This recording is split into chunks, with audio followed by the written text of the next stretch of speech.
উত্তরের জনপদ নীলফামারী এবং লালমনিরহাট দিয়ে প্রবাহিত তিস্তা নদীর ভারত থেকে প্রবাহিত হয়ে আসা তিস্তা নদীর ভারতের মাঝখানে তারা গজলডোবা নামে একটি বাঁধ দিয়েছেন। এই বাঁধের ফলে বাংলাদেশের তিস্তা পাড়ের মানুষ দুটি সমস্যায় জর্জরিত।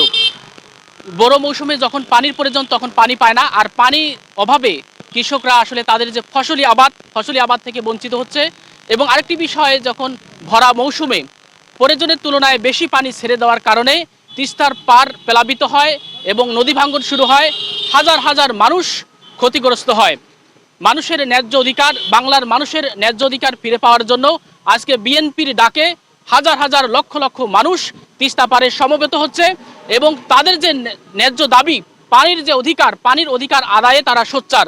আমি এখানে এসে বেশ কিছু নেতাকর্মীর সাথে কথা বলেছি।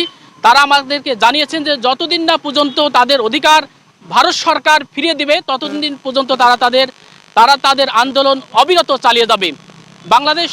বাংলাদেশ এবং ভারত একটি প্রতিবেশী দেশ।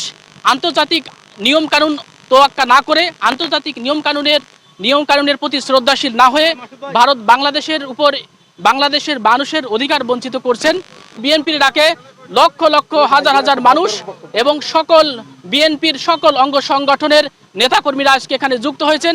আমার পাশে দেখতে পাচ্ছেন যে ডোমার যুবদলের অসংখ্য নেতাকর্মী এখানে আসছেন আজকের এই যে কর্মসূচিতে একাত্মতা ঘোষণা করার জন্য।